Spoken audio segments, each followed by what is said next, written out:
तो hello guys, मेरा नाम है शैंकी और मैं वापस आ चुका हूँ आप सबके लिए एक और नई कहानी लेकर जिसका नाम है वेडनेसडे। तो कहानी की शुरुआत में हमें वेडनेसडे नाम की एक लड़की को दिखाया जाता है। अब इसकी हरकतें और चॉइसेस को देख के हमें पता चलता है कि ये काफी ज्यादा अजीब है और साथ ही साथ ये कोई आम बच्ची भी नहीं थी। वेडनेसडे जब स्कूल में पहुंचती है तो सभी बच्चे उसे घूर रहे होते हैं। वो जाते ही अपना लॉकर खोलती है जहाँ उसे अपना भाई बंधा हुआ दिखाई देता है, जिसे देख कर वो काफी गुस्से में आ जाती है। उसे वहाँ से बाहर निकालते हुए जब वो उसके हाथों को छूती है तो उसे कुछ विजन आने लगते हैं, जिससे उसे उन लड़कों के बारे में पता चल जाता है जिसने उसके भाई का ये हाल किया था। इस बात से वो काफी ज्यादा गुस्से में आ जाती है और वेडनेसडे वहां से उन लड़कों के पास अपने भाई का बदला लेने के लिए जाती है, जहां पर हमें दिखाया जाता है कि वो पैकेट में कुछ पिरानास को लिए हुए होती है और उन लड़कों के पास पूल में जाकर उसे छोड़ देती है। पूल में छोड़ते ही पिराना पूरे पूल में फैल जाती है और एक लड़के का पिछवाड़ा खा जाती है। अब उसकी इस हरकत के बाद स्कूल वाले उसे स्कूल से निकाल देते हैं। अब ऐसा पहली बार नहीं हुआ था, पहले भी वेडनेसडे को काफी बार अलग अलग स्कूलों से उसकी इन्हीं हरकतों के कारण निकाला जा चुका है। इसीलिए वेडनेसडे के मॉम डैड उसे नेवरमोर एकेडमी ले जाते हैं, जहां पर हमें पता चलता है कि वेडनेसडे के मॉम डैड की मुलाकात भी यहीं पर हुई थी, जहां पर ऑड कास्ट के बच्चे पढ़ा करते थे। ये वो बच्चे होते थे जिनके पास कोई न कोई स्पेशल पावर्स होती थी। यहीं पर हमें पता चलता है कि वेडनेसडे के मॉम डैड एक दूसरे से बहुत प्यार करते हैं और वो कहीं पर भी मेकआउट करना चालू कर देते थे। जिसके बाद हमें ये भी पता चलता है कि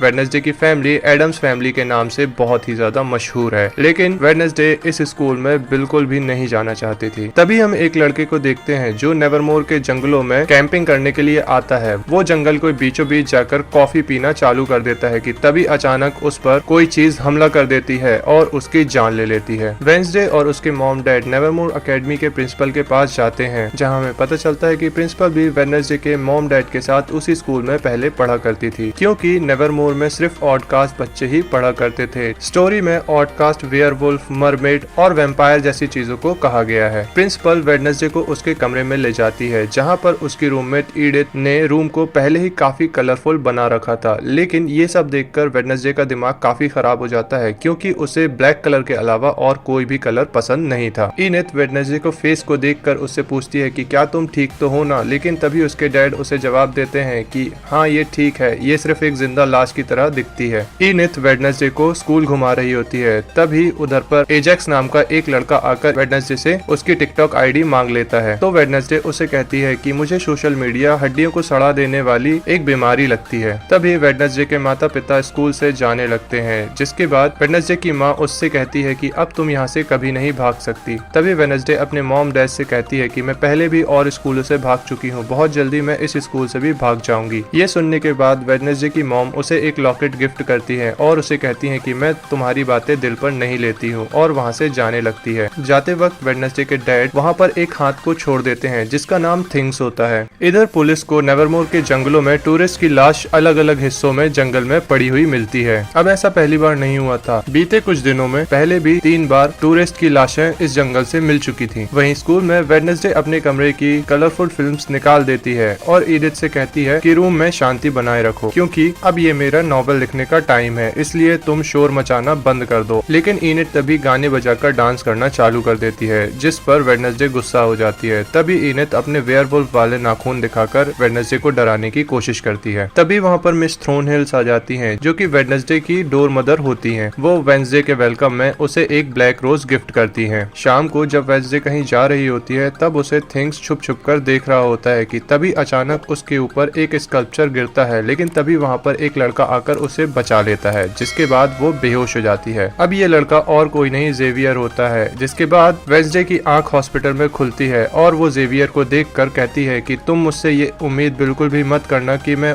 तुम्हारा शुक्रिया अदा करूंगी। जिसके बाद जेवियर उसे बताता है कि हम दोनों एक दूसरे को बहुत पहले से जानते हैं, लेकिन वेडनेसडे को कुछ भी याद नहीं होता। तब जेवियर उसे बताता है कि जब हम 10 साल के थे तब मेरी गॉड मदर के फ्यूनरल में तुम अपनी ग्रैंड मदर के साथ आई हुई थी और अपन दोनों एक दूसरे के साथ हाइड एंड सीक खेल रहे थे। जिसके बाद मैं अपनी गॉड मदर के कॉफिन में ही जाकर छुप गया था, जिसे लोग जलाने ही वाले थे कि तभी तुमने मुझे वहां आकर उसमें से निकाला और मेरी जान बचाई थी, जिसका हिसाब आज मैंने बराबर कर दिया है। वेडनेसडे इसके बाद अपने रूम में आ जाती है और टाइपिंग करने लगती है कि तभी उसे अपने बेड पर कुछ हलचल दिखाई देती है। जिसके बाद वो वहाँ पर कंबल हटाकर देखती है तो उसे थिंग्स दिखाई देता है। जिसके बाद वो थिंग्स को पकड़कर टेबल पर ले आती है। वो उससे पूछती है कि तुम यहाँ पर क्या कर रहे हो हो, जिस पर थिंग्स उसे बताता है कि उसके डैड ने उसे उस पर नजर रखने के लिए यहाँ भेजा है। जिस पर उसे वो कहती है कि आज के बाद तुम मेरे लिए काम करोगे, नहीं तो मैं तुम्हें हमेशा के लिए इस ड्रॉर में बंद कर दूंगी। इसके बाद थिंग्स वेडनेसडे की यहाँ से बाहर निकलने में हेल्प करने के लिए प्रॉमिस कर देता है। अगले दिन प्रिंसिपल वेडनेसडे को एक थेरेपी सेशन के लिए लेकर जाती है, जहाँ पर वेडनेसडे रेस्ट रूम का बहाना कर थिंग्स की मदद से वहाँ से भाग जाती है। वहाँ से भागते हुए वेडनेसडे की एक आदमी से टक्कर हो जाती है, जिसके बाद उसे कुछ विजन्स दिखाई देते हैं, जिसमें उसे पता चलता है कि इस आदमी का एक्सीडेंट होने वाला है जिसमें उसकी मौत हो जाएगी। लेकिन वेडनेसडे उसे बिना कुछ बताए वहाँ से जाने लगती है, क्योंकि वेडनेसडे को खून खराबा काफी ही ज्यादा पसंद होता है। वो वहाँ से एक रेस्टोरेंट जाती है, जहाँ पर उसकी मुलाकात पेलर नाम के एक लड़के से होती है। उस लड़के की कॉफी मशीन खराब हो गई होती है। वेडनेसडे उसे कहती है कि अगर तुम मुझे बर्लिंगटन स्टेशन छोड़ दोगे तो मैं तुम्हारी मशीन चुटकियों में सुधार दूंगी, जिसके लिए लड़का राजी हो जाता है और वेडनेसडे उसकी मशीन सुधार देती है। जिसके बाद वो लड़का उसे बोलता है कि तुम कुछ देर वेट करो, मेरी शिफ्ट अभी खत्म ही होने वाली है, जिसके बाद वो उसे स्टेशन छोड़ देगा। जिसे सुनने के बाद वेडनेसडे वहाँ पर वेट करने लगती है। तभी वहाँ पर पिलग्रिम के कुछ लड़के आते हैं और वेडनेसडे को काफी परेशान करने लगते हैं, लेकिन वेडनेसडे उठकर उन सभी को बहुत बुरी तरीके से धो देती है। तभी वहाँ पर टाइलर के डैड शेरिफ आ जाते हैं। वहाँ आकर वो ये सब माजरा पूछते हैं। टाइलर उन्हें बताता है कि ये सारे लड़के कस्टमर को छेड़ रहे थे, जिसके बाद उसने उन सभी को धो दिया। ये सब बातें हो ही रही होती हैं कि तभी नेवरमोर की प्रिंसिपल वहाँ पर आ जाती है और वेडनेसडे को अपने साथ लेकर वहाँ से जाने लगती। वेडनेसडे पर प्रिंसिपल काफी ज्यादा गुस्सा होती है कि तभी रास्ते में उन्हें उस आदमी का एक्सीडेंट दिखाया जाता है, जिस पर प्रिंसिपल बोलती है कि भगवान करे ड्राइवर सलामत हो। जिस पर वेडनेसडे उन्हें बताती है कि ड्राइवर मर चुका है, उसकी गर्दन की हड्डी टूट चुकी है। जिसके बाद वेडनेसडे अपने रूम में आ जाती है और अपना वायलिन बजाने लगती है। वो काफी ही ज्यादा अच्छा वायलिन बजा रही होती है। प्रिंसिपल और बाकी बच्चे उसकी धुन बहुत गौर से सुन रहे होते हैं। ये धुन उन सबको काफी अच्छी लग रही होती है। जिसके बाद एडिथ वहाँ आ जाती है और वेडनेसडे से थिंग्स के बारे में पूछती है। तब वेडनेसडे उसे बताती है कि ये एडम फैमिली के सीक्रेट्स में से एक है। इधर हम रेवन नाम के एक लड़के को देखते हैं, जो लाइब्रेरी में जाकर एक बुक में से एक पेज को फाड़कर अपने पास रख लेता है। वहीं टाइलर के घर पर थिंग्स पहुंच जाता है। थिंग्स को देखकर टाइलर काफी डर जाता है और उसे मारने की कोशिश करने लगता है। जिसके बाद थिंग्स उसे बैठने के लिए बोलता है और इशारे से उसे वेडनेसडे को कॉल करने के लिए बोलता है। जब टाइलर वेडनेसडे को कॉल करता है तो वेडनेसडे उसे बोलती है कि हार्वेस्ट फेस्टिवल में स्कूल के सारे बच्चे आएंगे, उस दिन वो उधर से भागेगी, जिसके लिए उसे टाइलर की मदद चाहिए। वेडनेसडे टाइलर को ये भी बोलती है कि अगर उसने उसकी मदद की तो वो उसे एक बहुत अच्छा गिफ्ट देगी, जिससे टाइलर भी उसकी हेल्प करने के लिए मान जाता है। अगले दिन वो सभी मेले में पहुंच जाते हैं, लेकिन इस बार प्रिंसिपल की नजर वेडनेसडे पर ही होती है। जिसके बाद वेडनेसडे एक आदमी को पैसे देकर प्रिंसिपल का ध्यान भटकाने के लिए कहती है। वेडनेसडे के वहाँ से निकलने के पहले टाइलर वेडनेसडे को उसके डैड का एक पुलिस रिकॉर्ड, जो कि उसने अपने डैड के ऑफिस में से चुराया होता है, उसे देता है। वेडनेसडे वो फाइल लेकर वहाँ से जाने लगती है, लेकिन तभी उसकी टक्कर रेवन से हो जाती है। जिसके बाद वेडनेसडे को काफी ज्यादा खतरनाक विजन्स आने लगते हैं। रेवन जंगल की तरफ भाग रहा था, उसे बचाने के लिए वेडनेसडे भी उसके पीछे भागती है और रेवन को रोककर कहती है कि तुम्हारी जान को खतरा है। तभी रेवन अपने जादू का इस्तेमाल करके उसे पकड़ लेता है और उससे कहता है कि खतरा मुझे नहीं तुम्हें है, मैं सभी की जान तुमसे बचा रहा हूँ। रेवन उसे बताता है कि उस दिन उसके ऊपर स्टैचू उसी ने गिराया था।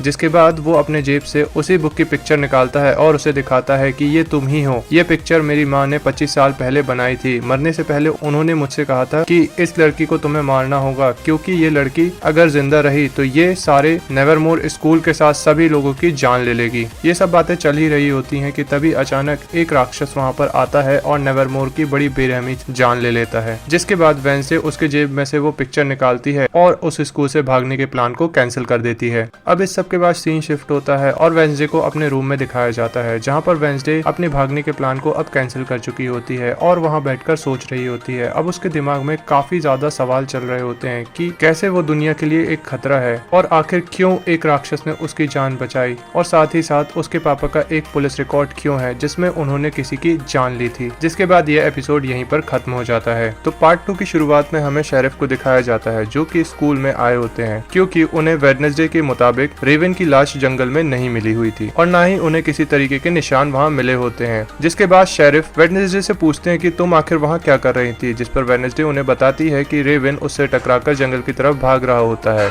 जिसे रोकने के लिए वेडनेसडे उसके पीछे जाती है। लेकिन तभी रेवन वेडनेसडे पर हमला कर देता है और वहाँ पर अचानक से एक राक्षस आ जाता है और रेवन के ऊपर हमला कर उसकी हत्या कर देता है, जिसके तुरंत बाद मैं बेहोश हो गई थी। जिस पर प्रिंसिपल शेरिफ से कहती है कि रेवन का कोई मर्डर वर्डर नहीं हुआ है, आपको वेडनेसडे की बातों पर यकीन करने की कोई जरूरत नहीं है, क्योंकि उसे समय समय पर दौरे पड़ते रहते हैं। हैं, इसीलिए हम इसकी थेरेपी भी करवा रहे हैं, ये जल्द ही ठीक भी हो जाएगी। तभी वेडनेसडे शेरिफ से अकेले में बात करने के लिए कहती है और प्रिंसिपल वहाँ से चली जाती है। जिसके तुरंत बाद वेडनेसडे शेरिफ से कहती है कि जंगल में कोई है जो एक एक कर सभी को मार रहा है। ये बात चल ही रही होती है कि तभी अचानक वहाँ पर रेवन वापस आ जाता है, जिसे देखकर वेडनेसडे काफी आश्चर्य में आ जाती है। अगले दिन वेडनेसडे को फिर से थेरेपिस्ट के यहाँ ले जाया जाता है, जहाँ पर थेरेपिस्ट उसे पूछती है कि क्या तुमने सबका ध्यान अपनी तरफ खींचने के लिए रेवन की मर्डर की कहानी बताई। जिस पर वेडनेसडे उसे बड़े रूडली जवाब देती है कि मुझे पता है मैंने क्या देखा, मुझे किसी को सफाई देने की कोई जरूरत नहीं है। फिर जब वो वहाँ से बाहर आती है तो उसे टाइलर मिलता है। टाइलर उससे पूछता है कि कल तुम पता नहीं कहाँ भाग गई थी फेस्टिवल के दौरान, लेकिन कोई कुछ भी बोले मुझे तुम्हारी बातों पर पूरा भरोसा है। अगले सीन में वेडनेसडे अपने रूम में होती है और उसी पेपर को देख रही होती है जो कि उसे रेवन से मिला था, जिस पर उसे किसी तरीके का सिंबल दिखाई देता है।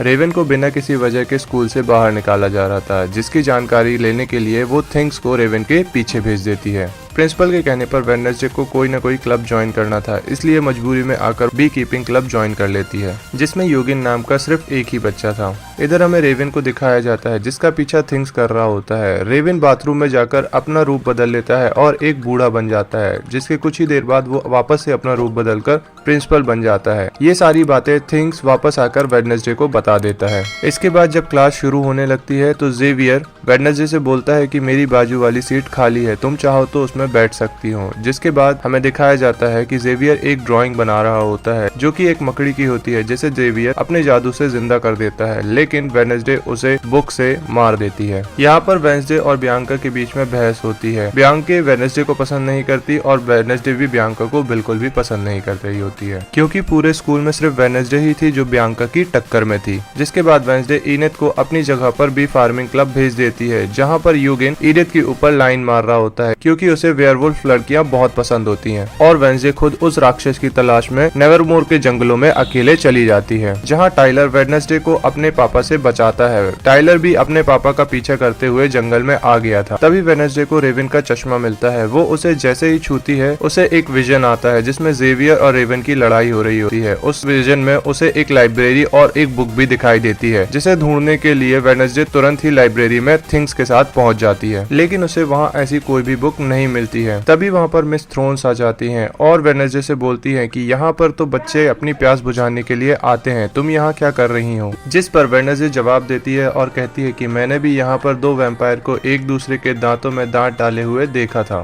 जिसके बाद थिंग्स और वेडनेसडे दोनों ही जेवियर के रूम की तलाशी लेने के लिए आ जाते हैं, क्योंकि जेवियर रेवन का रूममेट हुआ करता था। कि तभी अचानक वहाँ पर जेवियर आ जाता है और दोनों ही बेड के नीचे छुप जाते हैं। जिसके बाद बियांका भी जेवियर के रूम में आ जाती है। बियांका जेवियर से पैचअप करना चाहती थी, लेकिन जेवियर उसे साफ साफ मना कर देता है, जिसकी वजह से बियांका काफी गुस्से में आ जाती है, क्योंकि उसे लगता है कि वेडनेसडे की वजह से ही जेवियर उससे ब्रेकअप कर रहा है, लेकिन ऐसा कुछ भी नहीं था। जिसके बाद बियांका बोलती है कि मैं इस चीज का बदला लूंगी और कल बोट रेस में वेडनेसडे की दोस्त ईडिथ को कल बोट रेस में मजा चखाऊंगी। अब ये सारी बातें वेडनेसडे और थिंग्स भी नीचे से सुन रहे होते हैं। जिसके बाद वेडनेसडे अपने रूम में आ जाती है और इनेथ से कहती है कि कल बोट रेस में मैं भी तुम्हारे साथ पार्टिसिपेट करूंगी, जिसे सुनकर इनेथ काफी खुश हो जाती है। अगले दिन रेस शुरू होती है और इस रेस का कोई भी नियम कानून नहीं होता है। इसमें सिर्फ एक ही नियम होता है कि जो भी टीम पहले जाकर गुफा में से अपना झंडा लेकर आएगी वो टीम जीत जाएगी। गेम चालू होता है, जिसके तुरंत ही बाद बियांका का एक दोस्त मरमेड पानी में कूदकर दुश्मनों की एक बोट को डुबा देता है, लेकिन जब वो मरमेड वेडनेसडे की बोट की तरफ बढ़ता है तो थिंग्स उसके ऊपर जाल फेंककर उसे पानी में ही फंसा देता है। जिसके बाद किनारे पर सिर्फ 3 ही बोट पहुंचती हैं। सारे ही कैंडिडेट बोट से उतरकर झंडा लेने के लिए गुफा की तरफ भाग जाते हैं और यहाँ पर इडिथ अपने क्लॉ से जोकरों की बोट में छेद कर देती है। जिसके बाद वेडनेसडे भी गुफा की ओर जाती है, लेकिन वो गुफा के दरवाजे पर जैसे ही पहुंचती है उसे एक विजन आता है, जहाँ उसे एक अपने ही जैसे दिखने वाली लड़की अपने हाथों में किताब ली हुई दिखाई देती है। जिसके बाद वेडनेसडे होश में आती है और होश में आते ही अपना फ्लैग लेके वापस अपने बोट के पास पहुंच जाती है। वो अपनी बोट को आगे बढ़ाते हैं और यहाँ पर हमें दिखाया जाता है कि जोकरों की बोट में छेद होने के कारण वो वहीं पर डूबने लगते हैं। लेकिन जैसे ही वेडनेसडे की बोट पानी में पहुंचती है वैसे ही मरमेड वापस आ जाता है और उनकी बोट पर अटैक करने लगता है, लेकिन थिंग्स वहां पर पानी में जाकर उस मरमेड को एक जोरदार मुक्का मारता है जिसकी वजह से मरमेड बेहोश हो जाता है।